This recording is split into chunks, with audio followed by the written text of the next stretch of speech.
Di sini si ibu mendekat dengan tatapan datar.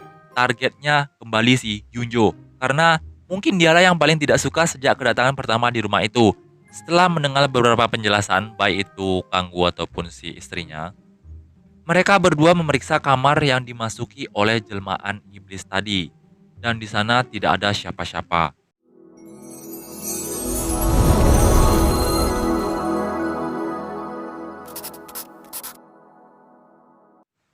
Hari itu, Pendeta Jungso mendapat telepon dari Sunwo. Inti dari percakapan itu adalah Sunwo meminta bantuan kepada pamannya itu karena teror yang mereka alami sudah bukan dalam level yang biasa.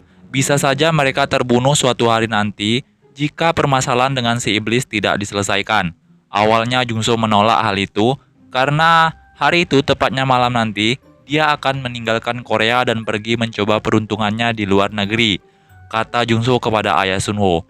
Kanggu yang mendengar hal itu pun hanya bisa mengatakan, "Oh, oke," dan berpesan semoga sehat selalu kepada Pendeta Jungso. Malam pun tiba.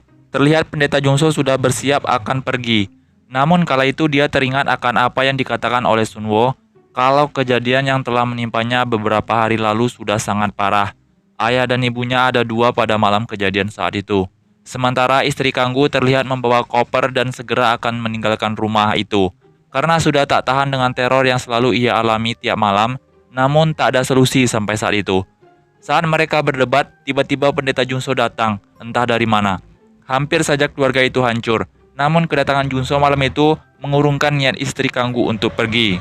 Mereka pun berkumpul dan di situ Pendeta Jungso mulai mendengarkan semua yang terjadi melalui cerita keluarga dari Kanggu. Dalam percakapan malam itu, ada sesuatu yang menarik perhatian Pendeta Jungso dari luar.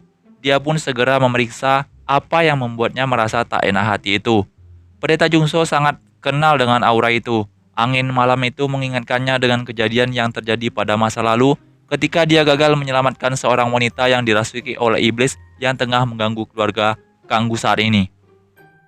Si pendeta memasuki sebuah ruangan di mana di sana terdapat sesosok mayat yang sudah lama membusuk. Yang ternyata mayat itu merupakan laki-laki pemilik rumah yang terbunuh oleh si iblis. Dan si iblis mengambil alih badan si pria itu. Jadi bisa disimpulkan kalau iblis ini sangatlah berbahaya. Jauh sebelum keluarga Kanggu pindah ke rumah itu, si iblis sudah mengetahui kalau rumah itu akan ditempati oleh Kanggu dan keluarganya. Dari situ Pendeta Jungso mulai berpikir ia harus selesaikan semua hingga tuntas, walau nyawanya sendiri yang menjadi taruhan. Jam menunjukkan pukul 3:45 pagi. Saat itu Ujong hendak buang air kecil. Dia mencoba membangunkan kakaknya Sunho atau Hyungjo, namun mereka berdua tak ada yang mau bangun. Kebangetan banget tuh ledis-ledis. Ujong mencoba membangunkan pamannya, namun di situ Ujong sangat segan. Ia tahu kalau pamannya baru saja tiba. Pasti dia sangat lelah. Akhirnya Ujong memutuskan untuk ke kamar mandi sendirian. Pagi harinya, Pendeta Jungso mengumpulkan keluarga itu dan memperlihatkan sebuah CCTV yang ia pasang secara tersembunyi tadi malam. Dari CCTV itu, mereka melihat kalau ada sesuatu di rumah itu. Malam tadi kebetulan si iblis itu berwujud menjadi Ujong. Dan kedepannya Jungso memperingatkan kepada keluarga itu untuk hati-hati. Entah dalam wujud siapa si iblis akan datang ke depan. Jungso juga bilang kepada Kanggu saat itu mereka hanya berbicara berdua atau empat mata kalau si iblis sekarang sedang berada di tubuh Sunho, anak tertua dari Kanggu. Hal itu diketahui Jungso saat air suci yang ia taruh di tempat air minum biasa, hanya Sunho yang tak meminumnya. Dari situ si pendeta Jungso berpesan kepada Kanggu untuk menjaga Sunho agar tak kemana-mana, karena dia ingin pergi menjemput gurunya di bandara yang akan datang dari Filipina. Tapi siapa sangka pendeta itu sudah ditelepon oleh si iblis juga yang menjelma dan menyuruhnya untuk menjemput gurunya di bandara. Padahal si guru tak pernah memintanya untuk menjemput. Mendengar hal itu, Jungso dan gurunya bergegas menuju rumah Kanggu. Mereka sudah kecolongan. Tapi semuanya sudah terlambat bagi Hyungjo yang sudah menjadi incaran si iblis sejak awal. Hyungjo yang saat itu ke ruangan bawah tanah karena kebetulan dia disuruh oleh pendeta Jungso sebelum pergi untuk mengambil beberapa salib dan menyebarnya di rumah itu. Hyungjo harus mati secara menggenaskan di ruangan bawah tanah. Ia diseret dan masuk ke tungku pembakaran yang ada di ruang bawah tanah dan tewas terbakar di situ. Sementara di jalan pulang, pendeta Jungso dan gurunya diganggu oleh sekumpulan gagak. Hal itu menyebabkan mereka mengalami kecelakaan tunggal. Kanggu di rumah masih menunggu kepulangan Jungso. Dia tak tahu kalau saat itu pendeta Jungso tengah mengalami kecelakaan. Sembari duduk, dia hanya teringat dengan pesan pendeta Jungso mengenai anaknya. Kebetulan Sunho sedang lewat di depan Kanggu yang tengah melamun.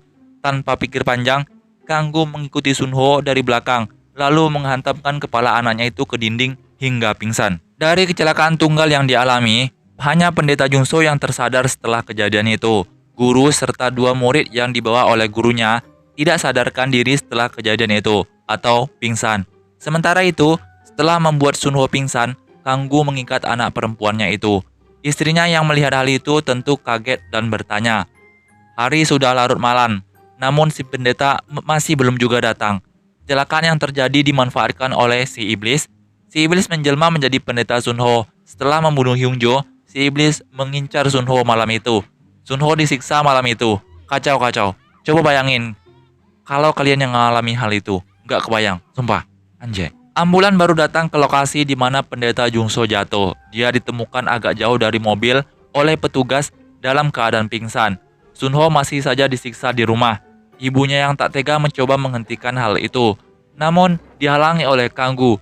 Di situ Kanggu malah menganggap kalau istrinya juga sudah kemasukan si iblis. Ibu Sunho juga pingsan malam itu karena kepalanya dihantamkan ke kaca oleh Kanggu. Melihat Sunho tak berdaya dan istri Kanggu yang sudah pingsan karena ulah Kanggu sendiri, si iblis yang menjelma tertawa terbahak-bahak. Si ayah menyuruh Wujong kala itu untuk segera berlari meninggalkan rumah itu. Si iblis hendak membunuh semua keluarga Kanggu pada malam itu. Tapi beruntungnya, si pendeta Jungso datang tepat waktu. Entah siapa yang mengantar atau bagaimana cara ia sampai ke rumah itu. Padahal sebelumnya ia sedang pingsan. Kanggu pun selamat, si iblis pun menghilang. Dari arah ruang bawah tanah, terdengar suara tangisan Wujong. Wujong menangis karena menemukan kakaknya Hyungjo sudah hangus terbakar dalam tempat pembakaran yang ada di dalam ruangan bawah tanah itu. Kanggu yang melihat hal itu hanya bisa diam tanpa berkata apa-apa, yang pasti shock. Tiba-tiba, Sunho turun dari arah tangga. Si pendeta sudah tahu kalau itu bukanlah Sunho, melainkan si iblis yang menjelma. Pendeta Jungso mengarahkan sebuah kayu, mungkin itu jimat, ke arah si iblis. Awalnya si iblis menjerit seperti kesakitan, namun itu hanya rekayasanya. Pendeta Jungso lalu membaca beberapa mantra. Uniknya si iblis juga membaca mantra itu, namun secara terbalik. Dan tiba-tiba, kayu jimat yang berada di belakang pendeta Jungso pun terbakar. Si iblis mencekik si pendeta. Saat itu, Kanggu menemukan sebuah air, entah itu air apa, mungkin air suci. Lalu ia menyiramkan ke punggung iblis itu. Lalu si iblis merasa panas yang sangat hebat akibat siraman air itu. Namun hal itu tentu tak bertahan lama. Kanggu pun menjadi target si iblis karena air yang ia siram sebelumnya. Jadi Kanggu kala itu diambang kematian. Dan saya tidak tahu apa yang dilakukan oleh si pendeta. Tapi dia terlihat mengambil kalungnya dan meletakkannya di dada. Lalu mengucapkan beberapa doa. Dan tiba-tiba si iblis tertarik ke dalam tubuh si pendeta. Dalam keadaan setengah sadar, karena si iblis ini sudah berada di dalam tubuh si pendeta, pendeta meminta Kanggu atau abangnya menancapkan sebuah salib ke dadanya.